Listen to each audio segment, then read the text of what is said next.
Love one another as I love you. That is the mandate of Jesus, as we just heard proclaimed in today's gospel.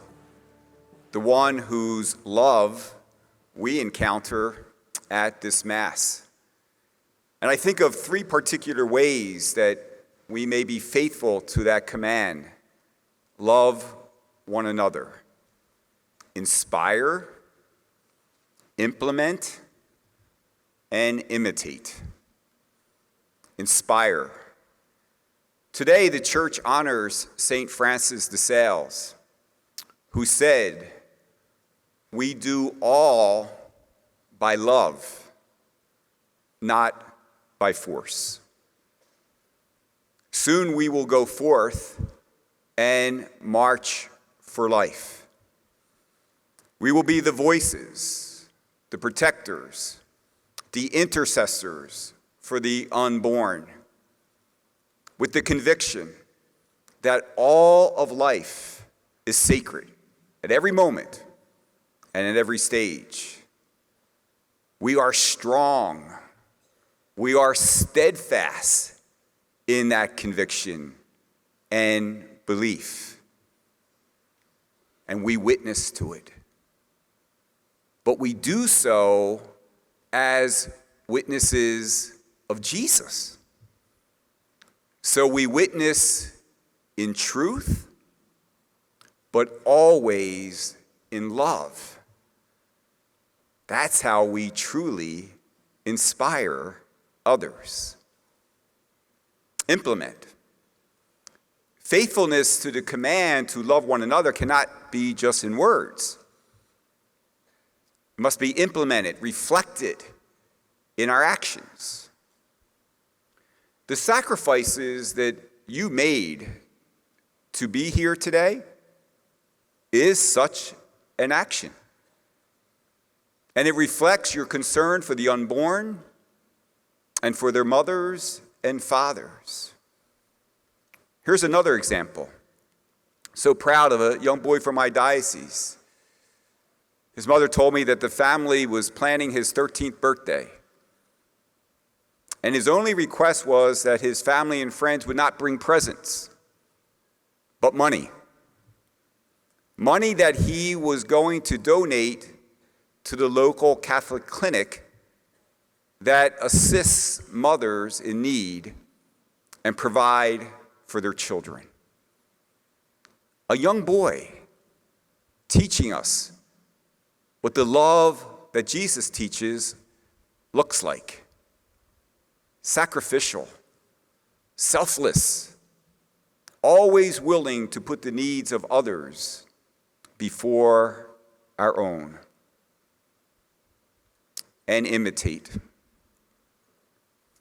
Love is perfectly revealed in Jesus Christ, the one who was ever obedient to the will of his Father and laid down his life for his friends without ever counting the cost.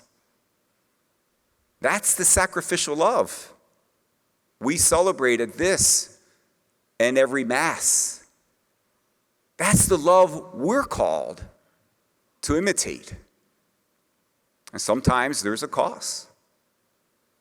There may be a cost today as we march for life. I'm sure it may be similar to the cost that you experience at home when you witness to the gospel life.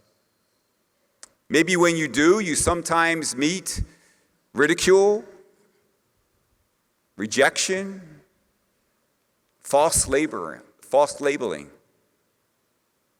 But we all know that no matter what the opposition, it's all worth it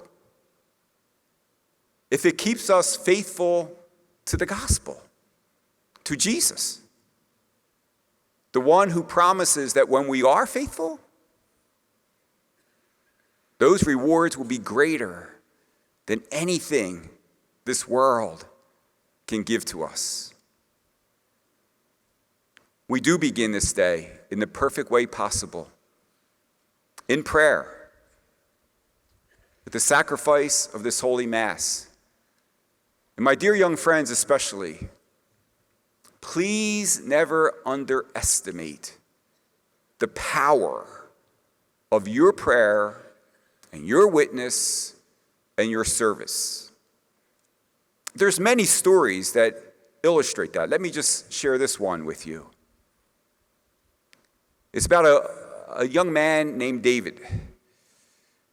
And he was one of those men who very frequently, like some of you do, courageously prays outside of an abortion clinic. This one day he was having a bad day. And he was actually asking himself, I do this so often. Is it making a difference? And providentially, that same day, a woman drove up and she wanted to talk with him. And she was crying. And she told him that her mother died just 2 days ago. And on her deathbed, she revealed something to her family that she never told them before. And that was that 35 years ago, she was pregnant and in time of a crisis and was thinking of having an abortion. And she went to the clinic, and outside was someone like David praying, and they engaged in conversation. And that person took her to have a cup of coffee, and the conversation continued and continued. And in the end, she chose life. And the life that was saved was that woman who approached David. And she said, I needed to tell you, please never doubt the difference you're making, because it's someone like you who saved my life. My friends, your prayer, your sacrifices, your witness, your service, they do make a difference. And God will use them in ways that you can never imagine. Soon you will come forward to receive his Son in the Holy Eucharist. As you do, ask him. Ask him for the grace you need to be faithful to his command. The one who says, love one another as I love you. And then strengthened with his body and blood, with your courage and your zeal, go forth and proclaim the sacredness of all human life, and do so in truth and in love. God bless you today and always. May God watch over you and keep you in his care. Amen.